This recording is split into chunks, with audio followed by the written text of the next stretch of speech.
हरिओम। स्वागत है आप सभी का आज के इस व्याख्यान में। हम सभी लोग लघु सिद्धांत कौमुदी का अध्ययन कर रहे हैं और उस अध्ययन में अब तक हम रू प्रकरण में चल रहे हैं और रू प्रकरण में अंतिम सूत्र हमने नश्छव्य प्रसान सूत्र से जो रू होता है और उस रू के बाद विसर्जनीयस्य सह, इससे विसर्ग के स्थान पर स हो जाता है, वहां तक का अध्ययन कर लिया है। ये देख लीजिए, विसर्जनीयस्य सह खर पर में हो तो विसर्ग के स्थान पर स हो जाता है, यहां तक देख लिया है ना।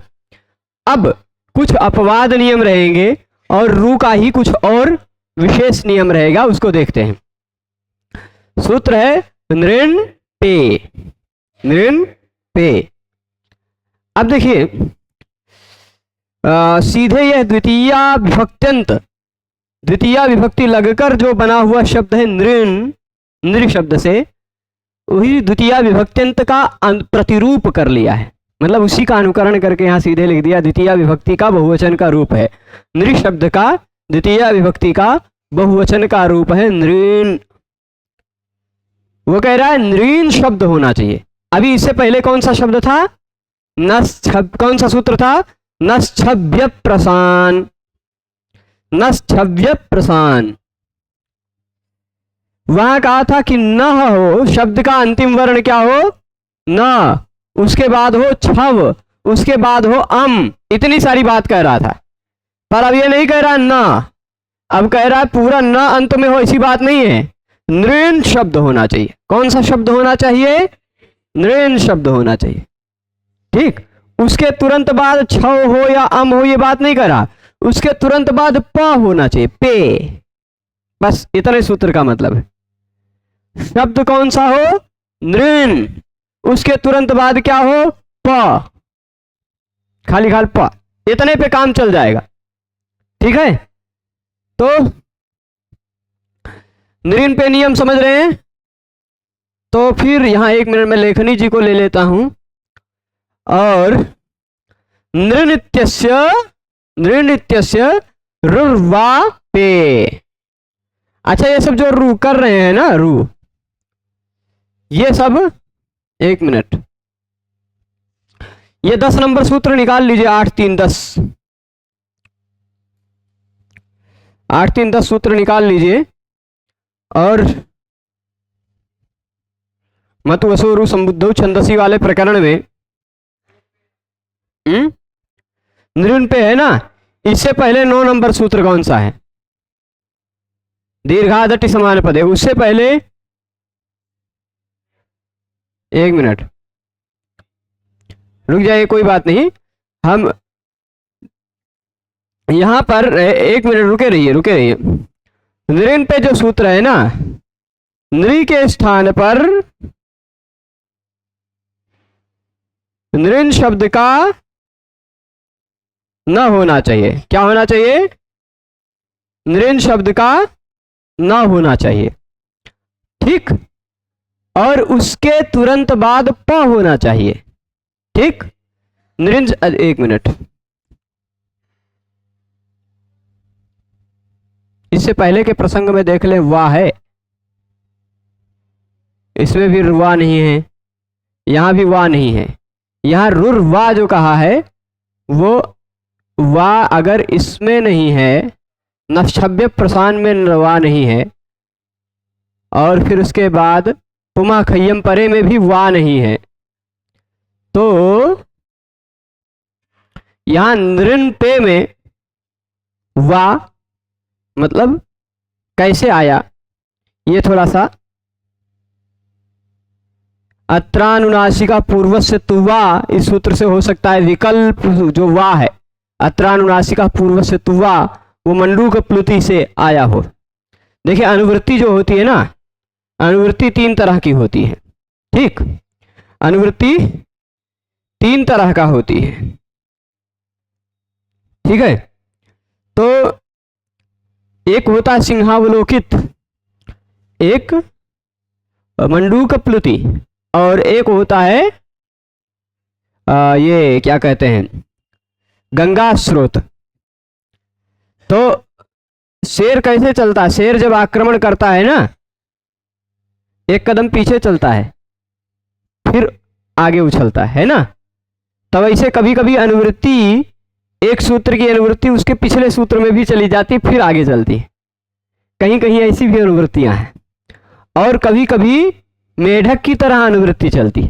मेढक की तरह मतलब एक सूत्र में है वह विषय, 2-3 सूत्र छोड़ के चौथे सूत्र में कूद के आ जाएगा सीधे विषय, मेढक की तरह। मंडूक प्लुति से हो सकता है वाह यहां आया हो, क्योंकि अभी तो नृण वाला रूप भी दिखा रहे हैं, नृण पाही वाला रूप भी बना के दिखा रहे हैं। तो इसका मतलब ये विकल्प से ही है, यहां पर विकल्प से ही है। तो निष्कर्ष ये बता दूं कि नृण शब्द में जो न है, नृण शब्द में जो न है, उस न के स्थान पर रू हो जाता है यदि उसके तुरंत बाद प हो तो। पर यह जो रू होता है यह विकल्प से होता है, यानी होगा भी और नहीं भी होगा, दोनों तरह का रूप यहां पर आपको प्राप्त होगा। ठीक है, तो अब तो यहां पूरा रू होगा तो अत्रानुनासिक का पूर्वस्थित हुआ तो आएगा ही। चलिए सीधे पहले जैसे सब सिद्ध किए हैं तो पहले जैसे यहां सिद्ध हो ही जाएगा, कर लेते हैं। शब्द क्या है, ये थोड़ा सा डबल री की मात्रा है, दीर्घ हुआ है, वो लिया है प्रथम पूर्व सवर्ण से दीर्घ हुआ है। ठीक, और तस्मात् छसो नपुंसी से न हो गया है। तो नृण है, उसके बाद है पाही। नृण मतलब लोगों की, नरों की, पाही, पाही मतलब रक्षा करो। ठीक, नृण पाही मतलब नरों की रक्षा करो, ऐसा है, लोगों की रक्षा करो। तो अब यहां देखिए नृण पे सूत्र लगना चाहिए कि नहीं, नृण शब्द होना चाहिए पहले, है कि नहीं, उसके तुरंत बाद प होना चाहिए, ये रहा है। तो नृण पे नियम लगकर नृण के स्थान पर रू होने लगा, तभी अलोन्त्यस्य के आधार पर नृण के अंतिम वर्ण न के स्थान पर रू हो गया। ठीक है, कर दे, ये नृण का न हट गया, उसके स्थान पर नृण पे सूत्र से आ गया रू। कोई आपत्ति नहीं ना यहां तक, पहले जैसा ही पूरी प्रक्रिया, पहले जैसे ही। ठीक है, जो अत्रानुनासिका, अब अत्रानुनासिका पूर्वस्थित हुआ लगेगा कि नहीं लगेगा, यह रू में से र बचता है हमेशा। ठीक, ये आप करते ही आए हैं, रू में से क्या बचेगा, र। और अत्रानुनासिका पूर्वस्थित हुआ से यहां पर अनुनासिक हो जाएगा कि नहीं हो जाएगा, पूर्व स्वर वर्ण को अनुनासिक हो जाएगा, पर विकल्प से होगा। जब अनुनासिक नहीं होगा तो अनुनासिकात् परो अनुस्वारः, इससे अनुस्वार हो जाएगा, ऐसा वाला भी आएगा। ठीक, और रू का र है, ये दोनों तरह तक पहुंच जाएंगे, पहले जैसा ही है ना पूरा। मां को या ना को रू हुआ, रू से पहले वाले को अनुस्वार हुआ या अनुनासिक हुआ।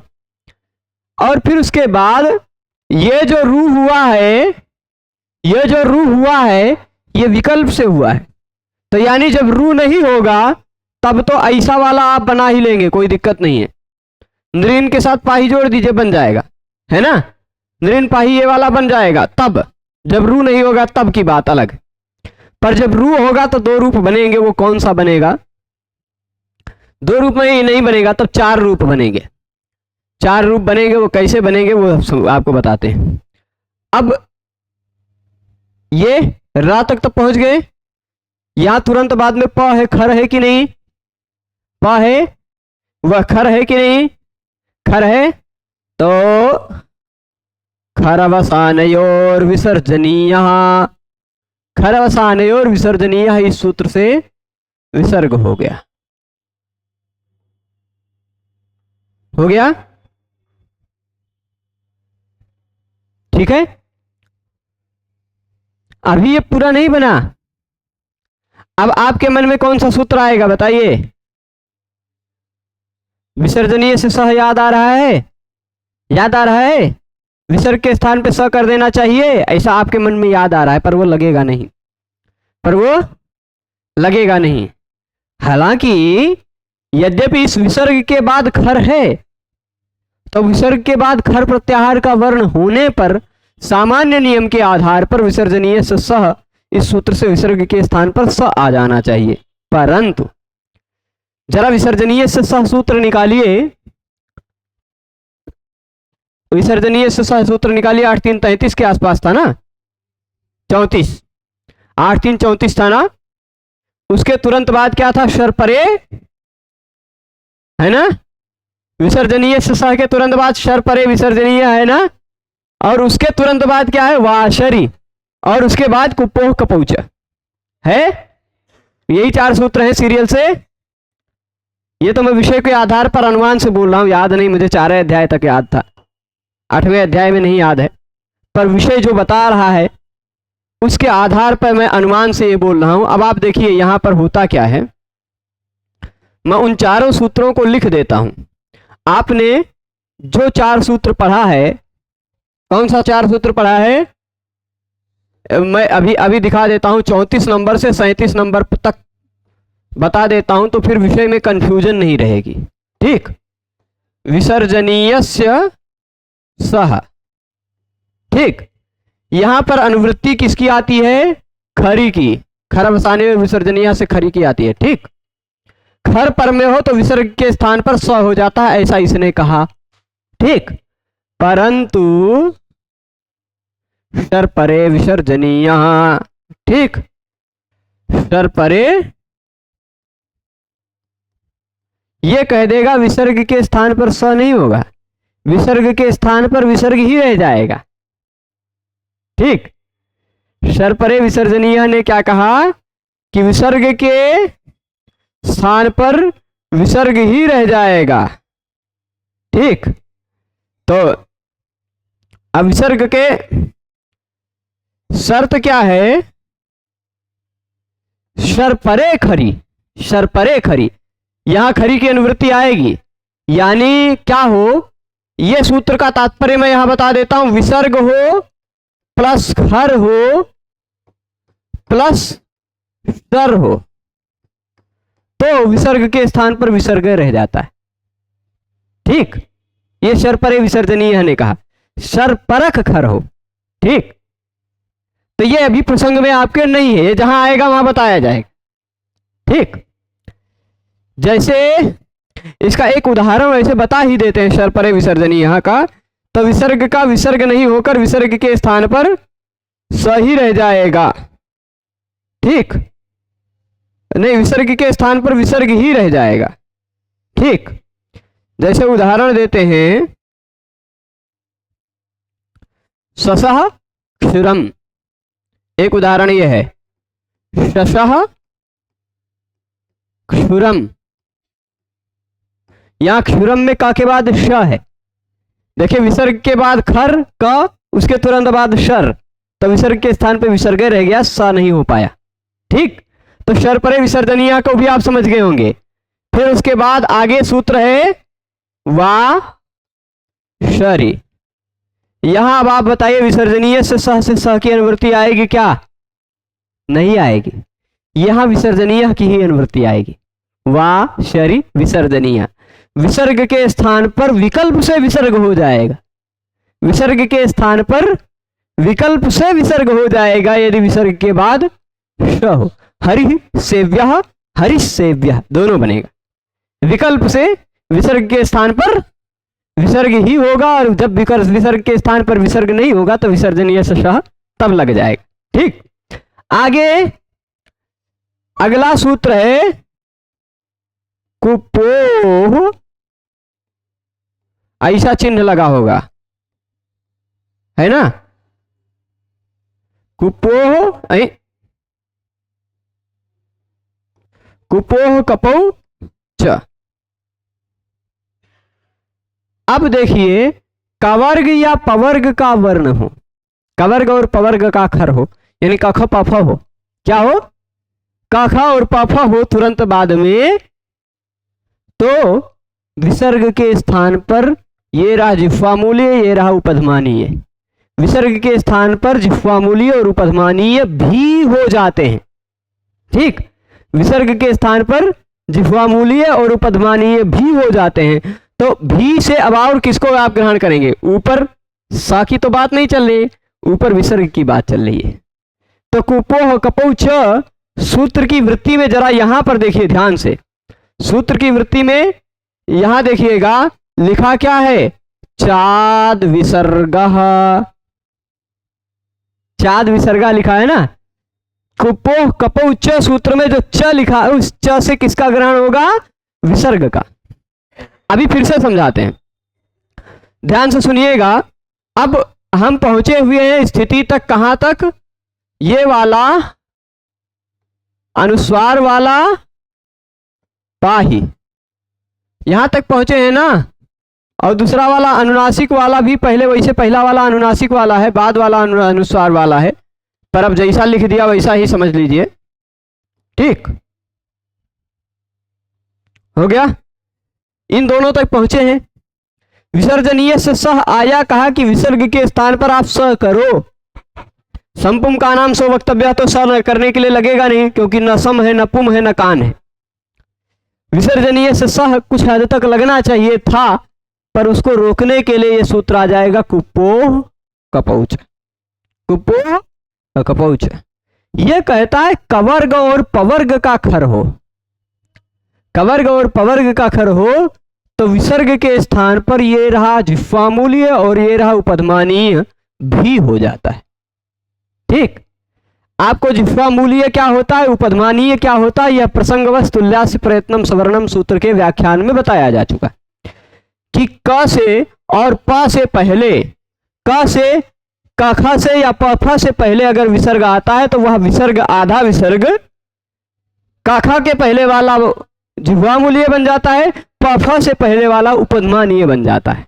यानी क से पहले अगर आप विसर्ग बोल रहे होते हैं तो आपको उसको बोलने के लिए जीभ के जड़ में प्रेशर डालना पड़ता है, और प फ से पहले आप विसर्ग बोल रहे होते हैं तो उस विसर्ग को बोलने से पहले ही होंठ टच करा लेना पड़ता है। ठीक, उपधमानीय हो जाता है वो। तो ये क्या कह रहा है सूत्र कि कवर्ग और पवर्ग का खर हो तो विसर्ग के स्थान पर जिह्वामूलीय और उपधमानीय क्रमशः हो जाते। देखिए यहां पहले कु कहा तो क हो जाएगा, कु होगा यानी कवर्ग का काखा होगा तो जिह्वामूलीय हो जाएगा, पु यानी पवर्ग का पाफा होगा तो उपधमानीय हो जाएगा। ठीक है, समझ रहे हैं। तो वैसे तो कवर्ग पवर्ग का कोई भी, इस नियम के आधार पर कवर्ग पवर्ग का कोई भी वर्ण हो तो चल जाता है, कुपोह कपौच, पर इस नियम का बाधक एक नियम हशिच है।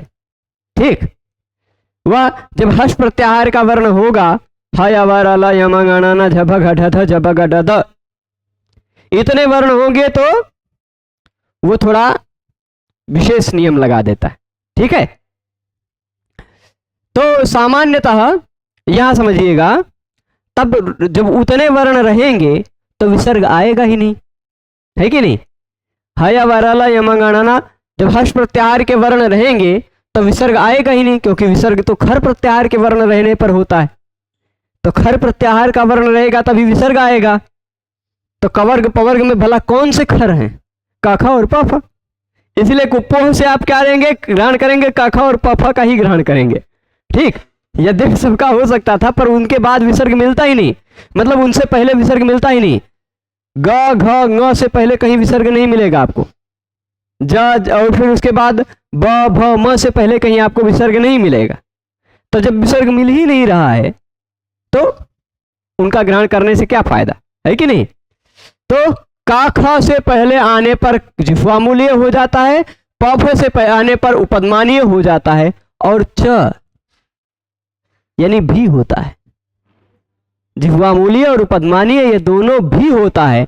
तो ऊपर प्रसंग मैंने भी बताया कि प्रसंग चल रहा है विसर्जनीय का, शर परे विसर्जनीय से विसर्जनीय का प्रसंग चल रहा है ना। तो च कह दिया भी, है कि नहीं, च का मतलब क्या हो गया, भी।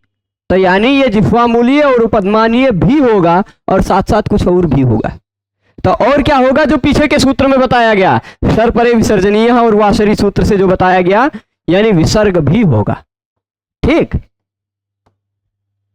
तो अब विसर्ग के स्थान पर विसर्ग हो जाएगा या विसर्ग के स्थान पर उपधमानीय या जिह्वामूलीय हो जाएगा। ठीक, यानी विसर्ग के स्थान पर स नहीं हो पाएगा। विसर्जनीय से सह सूत्र बाधित हो जाएगा कुपोह कपौच इस सूत्र से। ठीक है, तो स्पष्ट है।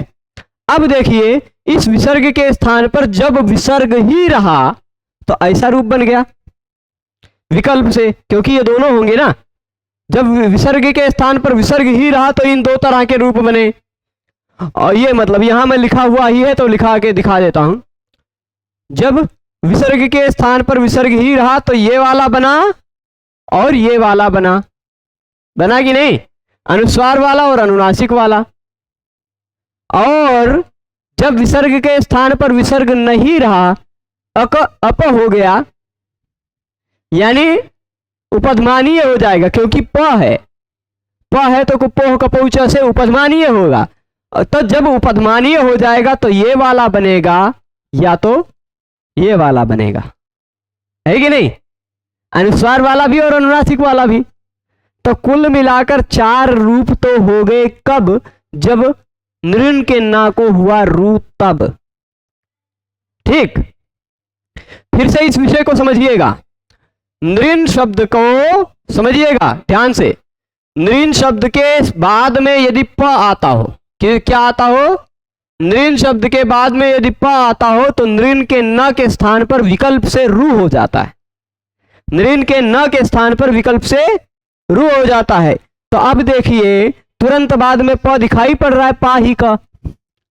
तो नृण के न के स्थान पर जब हमने विकल्प से रू किया तो रू का बचेगा र के स्थान पे खर बसाने और विसर्जनीय से होगा विसर्ग। ठीक, विसर्ग हो गया, विसर्जनीय से सह उस विसर्ग के स्थान पर स करना चाहा। अच्छा, जब रू होगा तो रू के साथ साथ ही अनुनासिक अत्रानुनासिक पूर्व से तुवा, इस सूत्र से अनुनासिक भी होगा और अनुनासिकात परोनुस्वारा से अनुस्वार भी होगा कि नहीं दोनों। तो नृण ये जब रू हुआ तो 2 तरह के रूप मिलने लगे आपको, अनुनासिक वाला भी और अनुस्वार वाला भी। रू के स्थान पे हो गया विसर्ग, पर विसर्ग के स्थान पर विसर्जनीय से सह आया, कहा कि विसर्ग को स कर दो, निष्पाही ऐसा कुछ कर दो। तभी कुपोह कपौच ने उस विसर्जनीय से सह को रोक लिया, कहा कि विसर्जनीय से सह यहां नहीं लगेगा, कवर्ग पवर्ग का खर हो यानी कखा पाफा हो तो विसर्ग के स्थान पर विसर्ग ही रह जाता है, या तो उपधमानीय और जिह्वामूलीय बन जाता है। ठीक, विसर्ग के स्थान पर या तो विसर्ग ही रह जाएगा या तो जिह्वामूलीय या उपधमानीय बन जाएगा। ठीक, तो यहां पवर्ग था, इस कारण से उपधमानीय भी जब हो जाएगा तो 2 रूप उपधमानीय वाले और 2 रूप विसर्ग वाले, यानी 4 रूप जब रू हुआ तब बना। जब रू हुआ तो 4 रूप बनाना, और जब रू नहीं हुआ तो नृण पाही वैसे जोड़ लीजिए, वो बन गया 5 रूप बने ना। 2 अनुनासिक वाले, 2 अनुस्वार वाले 4 और 1 न वाला 5, अथवा ऐसे कह दीजिए 2 उपधमानीय वाले और 2 विसर्ग वाले 4 और 1 न वाला 5। ठीक, तो कुल मिलाकर 5 रूप बने नृण धन पाही। नृण पे सूत्र समझ गए, नृण इत्यस्य रुर्वा, नृण इस वर्ण इसके स्थान पर रू हो जाता है विकल्प से, प यदि उसके तुरंत बाद में हो तो। पे में सप्तमी लगी है कि नहीं, तो पे में सप्तमी लगी है तो सप्तमी तस्मिन् नीति निर्दिष्टे पूर्वस्य, प के पूर्व में नृण आना चाहिए। प के पूर्व में आने वाले नृण के ना के स्थान पर रू हो जाएगा, यह बात स्पष्ट हो गई। अब जब वो हो गया तो कुप्पो कपौच एक सूत्र है, ये भी समझ लेते हैं, और फिर यहां का नाम रेडिते तक आज पढ़ेंगे। ठीक, बचेंगे खाली 2 सूत्र, छेच पदांताद्वा, छेच पदांताद्वा। इन दोनों को पढ़कर फिर विसर्ग संधि में जो कुछ भी इस हल संधि में जो कुछ भी आपके कोई भी प्रश्न होंगे उनको कल आप सब पूरा रिवाइज करके लिख के लाइएगा, कुछ 2-4 प्रश्न, वो प्रश्न उत्तर करा देंगे आप सबके, आपके प्रश्नों का समाधान दे देंगे। ठीक, समस्याओं का हल संधिगत कोई भी समस्या होगी तो वह कल पूछिएगा। ठीक है, क्योंकि कल बचेंगे केवल 2 ही सूत्र, 2 सूत्र पढ़ लेंगे फिर उसके बाद आप सबके प्रश्न उत्तर को। तो अब ये कुपोह कपौचा नृण पे की सूत्र भी और वृत्ति भी आप समझ गए होंगे। ठीक, आ जाते हैं कुपोह कपौचा पे। अच्छा, नृण पाही ना हो तब पाही का कोई दूसरा पा से शुरू होने वाला प से शुरू होने वाला कोई दूसरा वो वर्ण होता, नृन पाठय, पा ही ना होता, पाठय, लोगों को पढ़ाओ, ऐसा होता तो भी यही तरह का 5 रूप बनता। ठीक, ये आप ध्यान रखें। पर पहले शब्द नृन ही होना चाहिए, है ना, नरान होगा तो नहीं चलेगा। ठीक है, स्पष्ट है। तो अब कुप्पोह कपौच बता रहे हैं। इसकी वृत्ति में देखें, कुप्पोह मतलब कवर्गे पवर्गे च, कवर्ग या पवर्ग यदि पर में हो तो विसर्ग के स्थान पर क अक मतलब जिह्वामूल्य, ये प मतलब उपदमानीय हो जाता है। ठीक, देखिए अब कवर्ग और पवर्ग विसर्ग से पहले कहां मिलेंगे? विसर्ग तो तभी होगा ना जब उसके तुरंत बाद खर हो, है ना। विसर्ग तो तभी होगा जब उसके तुरंत बाद खर हो। खर मतलब ख फ छ ठ थ च ट त क प। तो कवर्ग और पवर्ग का केवल यही 2 वर्ण मिल, यही 4 वर्ण मिल सकता है विसर्ग से पहले। या तो क ख मिलेगा या तो प फ मिलेगा। इन 4 के सिवाय तो कुछ मिलेगा नहीं विसर्ग के सामने, है कि नहीं? विसर्ग से पहले नहीं, विसर्ग के पर में, विसर्ग के पर में इन 4 के सिवाय तो कुछ मिलेगा नहीं। तो कवर्ग और पवर्ग पर में हो तो कवर्ग और पवर्ग से पूर्व में आने वाले विसर्ग के स्थान पर जिह्वामूलीय और उपदमानीय हो जाया करता है। पवर्ग से पहले आएगा पफा वाला होगा तो ये हो जाएगा, कखा वाला होगा तो ये हो जाएगा। ठीक, समझ रहे? कुछ पूछना है?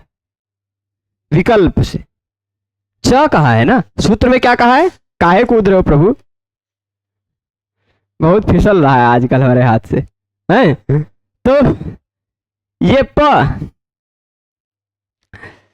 फ, ये देखिए यहां च कहा है। च का मतलब होता है भी। कहीं भी किसी भी सूत्र में अगर च कहा गया हो, किसी विधान को च कहा गया हो, तो मतलब ये विधान भी होगा। अगर ऐसा कहा गया मतलब द्वितीय विधान कर रहा है वो सूत्र।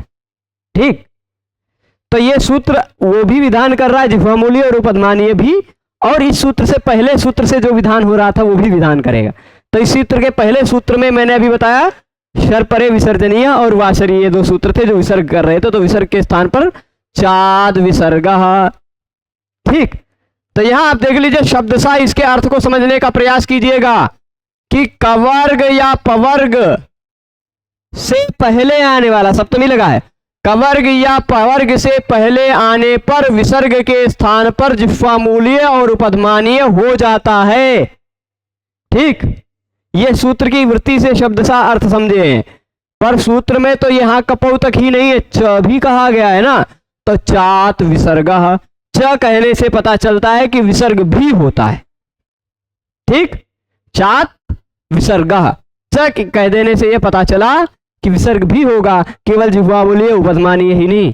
अगर जिह्वामूलीय और उपदमानीय ही करना होता तो सूत्र में च नहीं कहे होते, कुप्पो कपो कह देते, बस काम चल जाता, है ना। च कहा है मतलब च से पता चलता है कि ये दोनों भी होते हैं और भी कुछ होता है, जिसका प्रसंग चल रहा था वो भी होता है। तो प्रसंग किसका चल रहा था? विसर्ग का प्रसंग चल रहा था, तो विसर्ग के स्थान पर विसर्ग भी होता है। तो चाद विसर्गा, विसर्ग भी हो गया। अब देख लीजिए ये उपदमानीय वाला रूप मिल गया, निर्पाही, विसर्ग के स्थान पर जब उपदमानीय हुआ तो, और जब विसर्ग हुआ तो ऐसा वाला मिल गया अनुनासिक वाले पक्ष में। और जब अनुनासिक नहीं हुआ, अनुस्वार हो गया, अनुनासिकात पर अनुस्वार हंसे, तो ये जब कुप्पोह का पहुंचा से वो हुआ उपदमानीय तो ऐसा रूप मिला। जब कुप्पोह का पहुंचा से उपदमानीय नहीं हुआ, विसर्ग हो गया तो ऐसा रूप मिला। ठीक, और जब रूही नहीं हुआ तो निर्पाही जोड़ दीजिए। ये 5 रूप तक पहुंच गए सभी लोग। ठीक, तो अब आ जाते हैं तस्य परमाम रेडितम।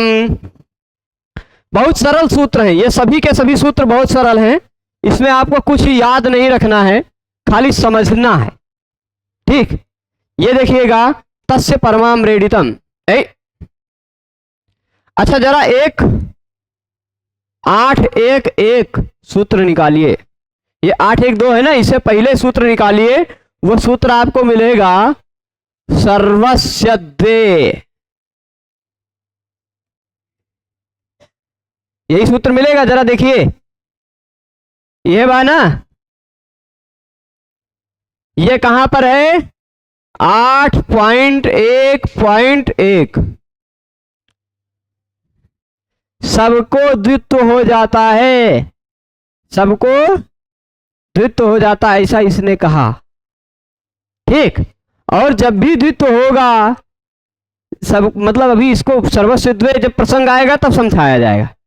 अब जहां कहीं भी द्वित्व हुआ है, जहां कहीं भी द्वित्व हुआ है, वहां तस्य, उस तस्य का मतलब क्या होता है? उसका। तस्य का मतलब क्या? उसका का मतलब किसका? किसका? आप कह रहे हो उसका, पर उसका मतलब किसका, यह समझना हो तो इस सूत्र से पहले आपको जाना पड़ेगा ना। इस सूत्र से पहले तो जाना पड़ेगा कि किसकी बात चल रही है। जैसे मैंने कहा कि अमन यहां पढ़ता है, उसकी परीक्षा है। अब उसकी परीक्षा मतलब उसकी का मतलब क्या समझेंगे आप? तो इससे पहले जिसकी बात चल रही थी उसकी, है ना।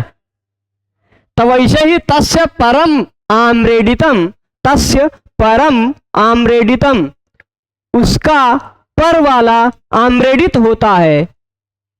तो उसका मतलब किसका? अरे भाई जिसकी बात चल रही थी, द्वे, जहां कहीं भी द्वित्व हुआ है, दो हो गया है। जहां कहीं भी द्वित्व हुआ है वहां द्वे, द्वे है कि नहीं? दो हो गया है जहां भी, वहां पर वाले को आम्रेडित कहा जाएगा। तस्य मतलब द्विरुक्तस्य, तस्य का मतलब यहां देख लीजिए द्विरुक्तस्य, जो दो बार कहा गया है, द्वे, जो दो बार कह दिया गया है वह हो गया द्विरुक्त। उसमें परम बाद वाला, कोई भी चीज दो बार कहेंगे तो एक पहले कहेंगे एक बाद में कहेंगे, पहले कहेंगे बाद में कहेंगे, है कि नहीं? तो पहले वाले की बात नहीं कर रहे हैं हम, पर वाले बाद वाले की बात कर रहे हैं। बाद वाले को व्याकरण शास्त्र में आम्रेडित कहा जाता है। क्या कहा जाता है? आम्रेडित। बस ये खाली संज्ञा वाला सूत्र है। तस्य परमाम्रेडितम कैसा सूत्र है? संज्ञा सूत्र है। जहां कहीं भी किसी भी चीज को डबल करके कहा जाएगा, दो दो बार कहा जाएगा, वहां बाद वाले को, पर वाले को व्याकरण शास्त्र की भाषा में आम्रेडित कहा जाएगा। बस इतना ही सूत्र का मतलब है। ठीक, अब जैसे आप कहें उच्चई उच्चई, तो बाद वाला जो उच्चई है वह आम्रेडित है ना। अधो अधः, अधो अधः, दो बार अधः कहा तो बाद वाला जो अधः कहा वह आम्रेडित है व्याकरण शास्त्र के। अधि अधि दो बार कहा है ना, तो बाद वाला जो अधि है वह आम्रेडित है। द्वितीयाम्रेडितान्तेषु ततोन्यत्रापि दृश्यते। आम्रेडित अंत होने पर, ऊपरी इत्यादि तीन आम्रेडितांत होने पर द्वितीया विभक्ति होती है, वह कारक प्रकरण में हम पढ़ेंगे। ठीक, वो अभी नहीं। पर अगर व्याकरण शास्त्र में कहीं भी आम्रेडित शब्द कहा जाए तो आम्रेडित शब्द का मतलब है दो बार कहा गया है, जो उसमें बाद वाला, पर वाला। ठीक, अब जैसे हम आपको उदाहरण देते हैं, उदाहरण देके बताएंगे।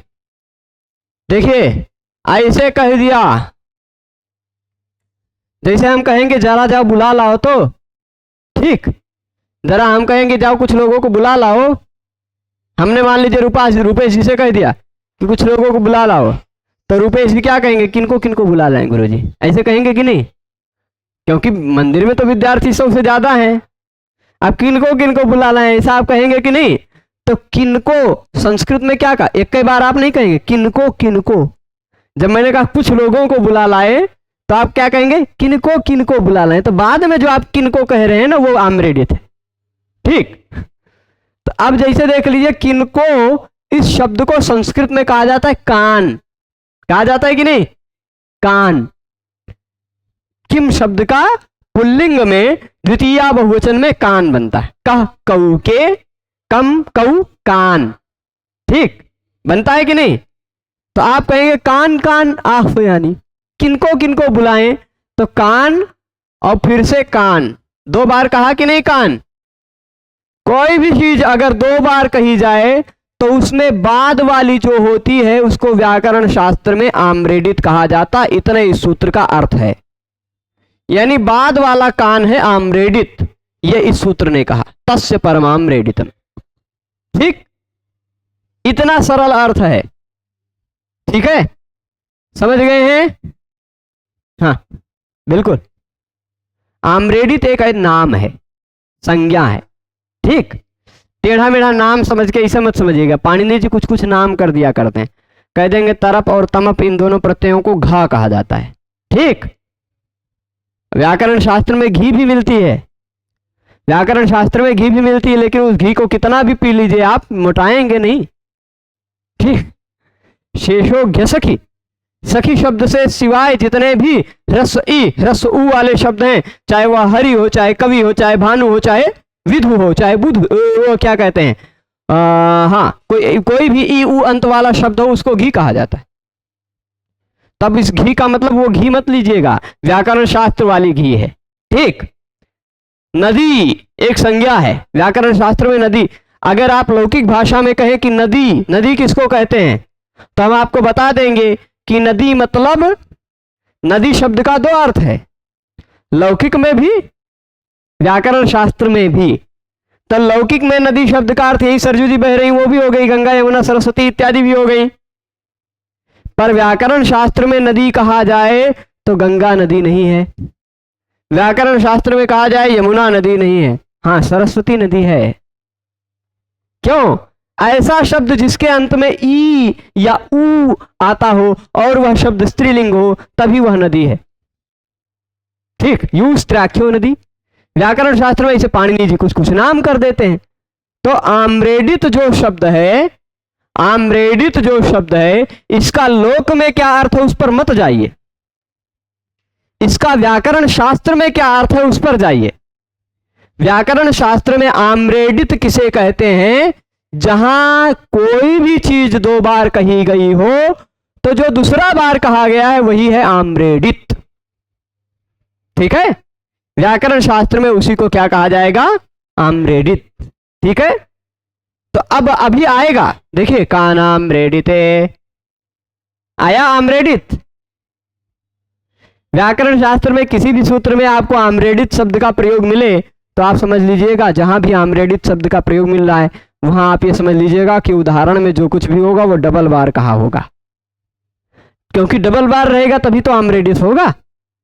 कोई चीज डबल बार कही गई तो पहला वाला क्या है वो अभी जब धातु की प्रक्रियाओं को समझेंगे तब बताएंगे। ठीक, पूर्वोभ्यास अभ्यास कहा जाता है, पहले वाले को अभ्यास कहा जाता है और बाद वाले को, देखिए इन दोनों को व्याकरण शास्त्र में नाम दिया गया, ये है अभ्यास, ठीक, और यह है आम्रेडित। ठीक, तो अभी अभ्यास पे न जाएं, अभी खाली आम्रेडित पे जाएं। तस्य परम आम्रेडितम, तस्य मतलब उसका, परम यानी बाद वाला, आम्रेडितम स्यात् आम्रेडित होता है। तो जो 2 बार कहा गया है उसमें से बाद वाला आम्रेडित होता है। 2 बार हमने कान कहा तो बाद वाला जो कान है वह आम्रेडित हो गया। किस सूत्र से? तस्य परमाम्रेडितम। ठीक है, अब आइए विधि सूत्र। ये तो खाली संज्ञा सूत्र था। इस तस्य परमाम्रेडितम सूत्र ने खाली इतना ही बताया कि जो कुछ भी 2 बार कहा जाएगा उसमें बाद वाला है आम्रेडित। अब आम्रेडित का करना क्या है? हम जान तो गए आम्रेडित, पर आम्रेडित का करना क्या है वो कानाम्रेडिते सूत्र बताएगा। कानाम्रेडिते, और भी कई कई सूत्रों में जहां भी आम्रेडित शब्द का प्रयोग होगा वो सब बताएंगे। तो कानाम्रेडिते क्या कहता है, जरा इस प्रसंग को देखिए। 8.3.1 से 8.3.12 के बीच में है कि नहीं? यानी ये रू वाले प्रकरण में है कि नहीं? रू वाले प्रकरण में है। तो ये आम्रेडिते कान रूह, ये क्या कहता है? कान के बाद, ध्यान दीजिएगा, कान के बाद आम्रेडित हो, आम्रेडित से, या फिर ऐसे देख लीजिए, ऐसे ध्यान दीजिए, आम्रेडित से पूर्व में, आम्रेडिते में कौन सी विभक्ति लगी है? सप्तमी, सप्तमी लगी है। तो ये कह रहा आम्रेडित से पूर्व में यदि कान आता हो तो उसको भी रू हो जाता है। खाली इतने अर्थ। क्या अर्थ है? आम्रेडित से पूर्व में कान आता हो तो उस कान को भी रू हो जाता है, बस। ठीक है, इतना समझ गए? तो अब देखिए जरा सा, यहां ये रहा आम्रेडित, आम्रेडित से पूर्व में यह कान आ रहा है कि नहीं आ रहा है? ये वाला भी कान है, लेकिन ये आम्रेडित से पूर्व में नहीं है कि नहीं? ये रहा आम्रेडित और यह आम्रेडित से पूर्व में आने वाला कान। तो इस कान को भी हमने कर दिया रू, कर दिया कारु, हो गया। अब जब भी ये रू हो रहा है इस प्रकरण में, तो अत्रानुनासिका पूर्व से तुवा नियम लगता है कि नहीं? जरा फिर से लिख देते हैं। रू में से बचता है र बचता है, और अत्रानुनासिका पूर्व से तुवा इससे अनुनासिक हो जाता है कि नहीं? और जब अनुनासिक नहीं होता है तो अनुनासिकात परो अनुस्वार से अनुस्वार होता है कि नहीं? होता है कि नहीं? ये दोनों तो आप लोग बना ही लेंगे ना कानाम रेडिते से। अब इस र के स्थान पर क्या करना है? र के स्थान पर क्या करना है? र को स्थान पर खर बसाने और विसर्जनीय से विसर्ग होगा कि नहीं होगा? क्यों? क्योंकि तुरंत बाद में क है जो कि खर है, तुरंत बाद में क है वह खर में आता है, खपा छटाता चटाता कपा, है कि नहीं? तो ये रहा विसर्ग हो गया, हुआ। यहां तक सभी पहुंच गए। अब यहां पर देखिएगा कई बात आएगी, कई बात आएगी, सभी नियमों को ध्यान से सुनिएगा।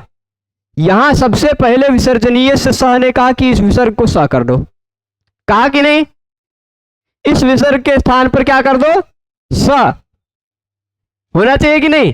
क्योंकि ये रहा खर, खर तुरंत पर में, तो विसर्ग के स्थान पर विसर्जनीय से स ने स करना चाहा, तभी कुपोह कपौच आएगा कि नहीं?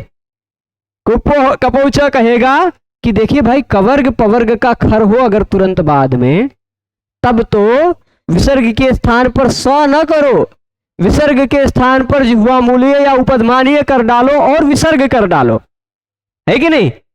तो इस नियम कुपोह कपौच से इस विसर्ग के स्थान पर जिह्वा मूल्य होने लगा। क्यों? क्योंकि तुरंत बाद में क है, क है, इस कारण विसर्ग के स्थान पर जिह्वा मूल्य और विसर्ग दोनों होने लगा कि नहीं? कुपोह कपौच पहला नियम पढ़े अभी पिछले ही नृत्य में, है ना? यहां ये देख लीजिए, ये तुरंत बाद में प था इसलिए ऐसा वाला होने लगा था, है कि नहीं? तो वैसे ही तुरंत बाद में क है इसलिए ऐसा वाला हो जाना चाहिए था, कुपोह कपौच। पहले विसर्जनीय से स ने विसर्ग को स करना चाहा, फिर कुपोह कपौच आया, वो कहा या तो जिह्वा मूल्य कर दो या तो उपधमान, यहां उपधमानीय नहीं होगा, यहां जिह्वा मूल्य ही होगा क्योंकि तुरंत बाद में क है। जिह्वा मूल्य कर दो या तो विसर्ग को विसर्ग ही कर दो, दोनों होगा कि नहीं? तभी सम पुम का नाम सो वक्तव्य, वो कहता है सम का स हो, सम का विसर्ग हो या पुम का विसर्ग हो या कान का विसर्ग हो, सम का हो या पुम का हो या कान का हो, तो उस विसर्ग के स्थान पर स हो जाता है। तो विसर्ग के स्थान पर संपुम का नाम सो वक्तव्य से स कर दिया, ठीक। स जो आएगा वो आधा ही तो आएगा, तो कांस कान ये दो तरह का बनेगा कि नहीं बनेगा? बन गल कि नहीं फिर बनल? ये देख लीजिए, ये बना और ये बना, यही दोनों तो बनना बन गया सभी के मन में। जी पूछिए। हैं? क्योंकि स आधा ही होता है, स पूरा कब होता है? व्यंजन तो हमेशा आधा ही होता है ना, वहां स और अ दोनों करने को थोड़े ना कहा है। इससे पहले भी तो आप समासुटी में स आधा ही किए थे। इससे पहले पुमा खय्यम परे में भी पुम के माँ को स आधा ही तो किए थे। ठीक है, स हमेशा आधा ही होता, वो पूरा कैसे हो जाएगा? स्वर लगेगा नहीं तब तक पूरा वो थोड़े ना होगा। ठीक है, स्पष्ट है? तो कांस कान हो गया। ठीक है, यहां तक सभी पहुंच गए हैं। तो हमने आज 4 सूत्र पढ़ा है।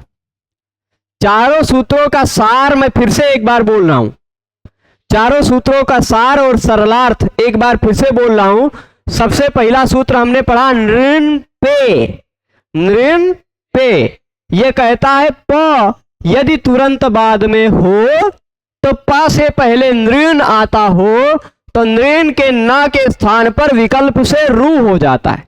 तो जब रू नहीं होगा तो नृण पाही बना लीजिए, पर जब रू हो जाएगा तो नृण का बन जाएगा नृरूपाही। और जो अत्रानुनासिक पूर्व से तुआ आप पढ़ के आए हैं उससे पूर्व के स्थान पर विकल्प से अनुनासिक हो जाएगा तो नृण पाही, ऐसा हुआ। नृण पाही, रू का र बचा है। और अनुनासिक जब नहीं हुआ तो अनुनासिकात परोनुस्वारा से अनुस्वार हुआ तो नृण पाही। ठीक, अनुस्वार वाला हो गया। और फिर उसके बाद जो र है रेफ, उस रेफ के स्थान पर विसर्जनीय से सह विसर्ग करना चाहते था, लेकिन तभी कुपोह कपौच विसर्जनीय से सह विसर्ग के स्थान पर स करना चाहता था। र के स्थान पे पहले खरवसाने और विसर्जनीय से विसर्ग कर लीजिएगा, फिर विसर्ग के स्थान पर उस स करना वो चाहेगा विसर्जनीय से स, पर उसको रोक करके कुपोह कपौच ये दोनों स्थानों पर विकल्प से जिह्वा मूल्य और विसर्ग दोनों कर देंगे तो 2 दूने 4 रूप ऐसा बन जाएगा और एक बिना रू के नृण पाही, ये 5 रूप बनेगा। ठीक, ये हमने कुपोह कपौचा भी पढ़ा, याद है। फिर तीसरा सूत्र हमने पढ़ा तस्य परमम रेडितम। तस्य परम आम रेडितम। तस्य मतलब द्विरुक्तस्य। ये देखिए द्विरुक्तस्य परम, कोई भी चीज 2 बार कही गई हो तो उसमें पर वाला जो है वह आम्रेडित कहा जाता है। 2 बार कोई भी बात कही गई हो तो बाद वाला क्या है? आम्रेडित। अधि अधि तो बाद वाला अधि आम्रेडित। ठीक, हमने मान लीजिए रूपेश रूपेश कह दिया 2 बार तो बाद वाला रूपेश हो गया आम्रेडित। ठीक, व्याकरण शास्त्र की भाषा। तो ये तस्य परमाम रेडितम शब्द सूत्र का अर्थ हुआ। फिर कानाम रेडिते, ये कहता है कान के न के स्थान पर रू हो जाता है। कान के न के स्थान पर रू हो जाता है। आम्रेडित यदि उसके तुरंत बाद में हो तो, यानी फिर से कान हो तो, कान के बाद आम्रेडित होगा मतलब कानित होगा, द्विरुक्त होगा तभी तो आम्रेडित बनेगा, है कि नहीं? तो आम्रेडित मतलब कान के तुरंत बाद फिर से कान हो, यानी आम्रेडित वाला कान हो तो उस न के स्थान पर रू हो जाता है। रू होने पर क्या क्या होता है वह आपको पता है। रू का बचता है र के स्थान पर खरवसाने विसर्जनीय से होता है विसर्ग, पर उसके बाद विसर्ग के स्थान पर विसर्ग या फिर जिह्वा मूल्य करने के लिए कुपोह कपौचा आया, उसको रोक करके संपुम का नाम सो वक्तव्य इस वार्तिक से स हो जाएगा। तो कांस कान अनुनासिक वाला और कांस कान ये अनुस्वार वाला, ये 2 रूप बन गया, सभी के मन में बन गया। तो यहां तक हो गया। इसके बाद जो 2 सूत्र बचे हैं हल संधि में छेच और पदांता द्वा, इन 2 सूत्रों को पढ़ेंगे, फिर इति हल संधि प्रकरणम समाप्त हो जाएगा। तो कल ये 2 सूत्र पढ़ेंगे, पर आप सबके प्रश्नों का समाधान भी देंगे। कुछ लोग कुछ अच्छे प्रश्न लेके आए, ऐसी अपेक्षा है। ठीक है, सभी लोग आए, उसके लिए सभी को बहुत बहुत धन्यवाद। नमो नमः।